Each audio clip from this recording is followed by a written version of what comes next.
आज बनाएंगे खोपरा पेटीज। नारियल टिक्की ये गुजरात और इंदौर का फेमस स्ट्रीट फूड है। टेस्ट में बहुत ही लाजवाब, एकदम डिफरेंट।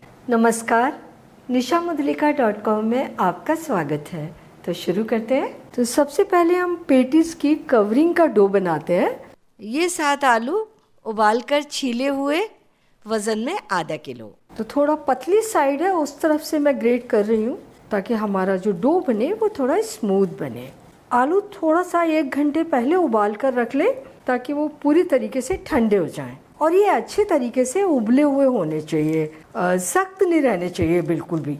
अगर आलू सख्त होंगे तो हमने ये ग्रेट कर लिए लेकिन हमारा डो स्मूथ नहीं बनेगा। सारे आलू ग्रेट कर लिए तो पहले हम 4 टेबल स्पून चावल का आटा मिला लेते हैं और 4 टेबल स्पून कॉर्नफ्लोर। ये आलू को अच्छी बाइंडिंग दे देंगे। टिक्की जो बनेंगी वो बहुत ही क्रिस्पी बनेंगी। अब इसे बिल्कुल डो की तरह से तैयार करेंगे। जैसे आप डो लगाते हैं बस उसी तरीके से गूंथ लीजिए। ये डो मुझे अभी थोड़ा सा पतला लग रहा है तो आटा थोड़ा सा और मिलाना होगा। 2 टेबल स्पून चावल का आटा मिला लेते हैं और इसमें लगभग आधा टेबल स्पून कॉर्नफ्लोर है। आप चाहें तो इसमें सिर्फ चावल का आटा या सिर्फ कॉर्नफ्लोर डालकर ही डो बना सकते हैं। मैदा भी मिला सकते हैं, बेसन भी मिला सकते हैं और कॉर्नफ्लोर की जगह आप अरारोट भी ले सकते हैं। और इसमें 3/4 छोटी चम्मच नमक डाल रहे हैं टेस्ट के अकॉर्डिंग। बाद में थोड़ा सा हाथ पर ऑयल लीजिए और इसको थोड़ा सा स्मूथ कर लीजिए। तो ये कवरिंग के लिए डो बन गया। अब स्टफिंग तैयार करते हैं। ये आधा कप सूखा नारियल जिसको ग्रेट करके ले लिया है, आप ताज़ा नारियल भी ले सकते हैं इसकी जगह। और ये 1 टेबल स्पून बारीक कटे हुए बादाम, 1 टेबल स्पून कटे हुए काजू और 1 टेबल स्पून किशमिश। इनको भी हमने 2 टुकड़ों में काट लिया है, बहुत लंबी थी। और ये 1 छोटी चम्मच अदरक और हरी मिर्च का पेस्ट, इसमें आधा पौना इंच अदरक का टुकड़ा और 2 हरी मिर्च। और ये 1 छोटी चम्मच खसखस, इसकी जगह आप तिल ले सकते हैं और इन्हें स्किप भी कर सकते हैं। अब थोड़े से मसाले, 1 छोटी चम्मच धनिया पाउडर, आधा छोटी चम्मच लाल मिर्च, आधा छोटी चम्मच अमचूर पाउडर और आधा छोटी चम्मच नमक या स्वादानुसार। अब सारी चीज़ों को मिलाते हैं।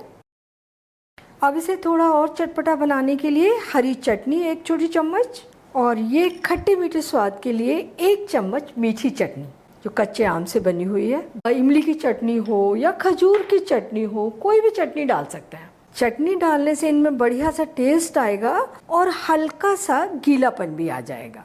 तो ये टेस्टी स्टफिंग तैयार हो गई। पेटीज असेंबल कर लेते हैं। थोड़ा सा कॉर्नफ्लोर हाथ पर ले रहे हैं, कुछ भी ले लीजिए, चावल का आटा या कॉर्नफ्लोर। इसकी जगह आप ऑयल भी थोड़ा सा हाथ में लगाकर इन्हें गोल कर सकते हैं और जितनी बड़ी पेटीज बनाना चाह रहे हैं उसके हिसाब से डो ले लीजिए। तो मैं थोड़ा सा, जितना एक पराठे के लिए डो लेते हैं उतना ले लिया है और इसको गोल कर लिया और दबाकर चपटा कर लिया। थोड़ी सी प्याली जैसा शेप दे दिया।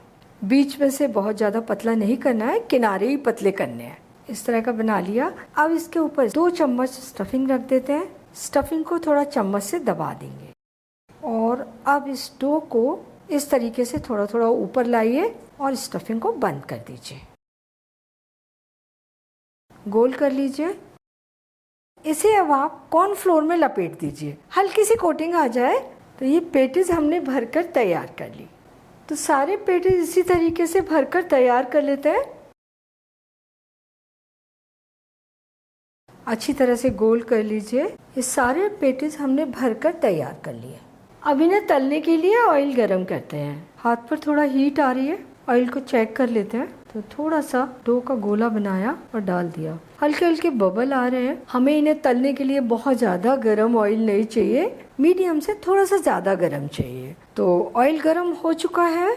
जो बॉल हमने डाली थी आटे की वो अच्छे तरीके से तली जा रही है, घूम रही है और बबल्स भी आ रहे हैं। तेल एकदम बढ़िया गरम है, जितना हमें चाहिए। अब ये बॉल हम इसमें तलने के लिए डालेंगे तो एक एक बॉल उठाएंगे, इसे थोड़ा हाथ से एक बार और गोल कर लेंगे और अब इसे कढ़ाई में डालते हैं। फ्लेम भी मीडियम हाई रखेंगे। पहली बार में हमने 2 ही बॉल डाली है, इन्हें तल लेते हैं पहले। एकदम से इनके ऊपर कलछी नहीं लगानी, गरम गरम ऑयल इनके ऊपर उछालते रहिए। जब ये हल्की सी सिक जाए तब कलछी से घुमाएंगे। ये हल्की सी सिक गई। अब आप इन्हें कलछी से घुमा घुमा कर चारों ओर अच्छी गोल्डन ब्राउन होने तक तल लीजिए और हल्की से सिकने के बाद फ्लेम को मीडियम कर दीजिए। पहले मीडियम हाई थी फ्लेम, ताकि ये अच्छी सी क्रिस्प अंदर तक सिक सके। एकदम अच्छे तरीके से तली जा रही हैं, फटने के कोई चांसेस नहीं है। ये पेटीज अच्छी ब्राउन हो गई चारों ओर से, इन्हें अब निकाल लेते हैं। कलछी को थोड़ा सा कढ़ाई के किनारे पर रोक लीजिए ताकि एक्स्ट्रा तेल कढ़ाई में वापस चला जाए। और अब इसी तरीके से सारी पेटीज को तलकर तैयार करेंगे। इन्हें कढ़ाई में डालते समय थोड़ी सी सावधानी रखें। अगर हाथ से छोड़ने में आपको ऐसा लग रहा है कि तेज़ी से उछलता है ऑयल, तो इसे कलछी पर रखकर कढ़ाई में डाल दें। ये भी ब्राउन हो गए। सारे पेटीज तलकर तैयार कर लिए। एक बैच को तलने में 7 से 8 मिनट लग जाते हैं। इन्हें सर्व करते हैं। तो एक पेटीज रख लेंगे प्याली में और थोड़ी सी इसके ऊपर मीठी चटनी और थोड़ी सी हरी चटनी। ये पेटीज सर्व करने के लिए तैयार है। खोपरा पेटीज बनकर तैयार है। ऊपर से कुरकुरी है, अंदर से बढ़िया सी अच्छी सी टेस्टी स्टफिंग है। आप इसे मीठी चटनी और हरे धनिया की तीखी चटनी के साथ में परोसिए, सभी को बहुत पसंद आएंगे। इन्हें बनाने में आपको कोई दिक्कत नहीं आएगी, लेकिन थोड़ा सा ध्यान रखना है। जब आप स्टफिंग भरें तो पूरे तरीके से अच्छे तरीके से बंद करें और उसे अच्छे से गोल कर दें पेटीज को।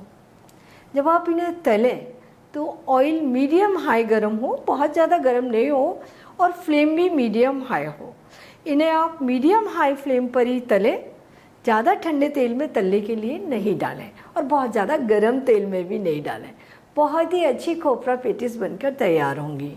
तो आप इन्हें बनाइए, खाइए और बताइए कैसी लगी। और ये भी बताइए कि मुझे आपके लिए और क्या बनाना है। अगर मेरा चैनल आपने अभी तक सब्सक्राइब नहीं किया है तो प्लीज़ जल्दी से कर लीजिए, बेल आइकन भी दबा दीजिए ताकि मेरी नई रेसिपीज़ के नोटिफिकेशंस आपको मिलते रहें। लाइक और शेयर भी कर दीजिए।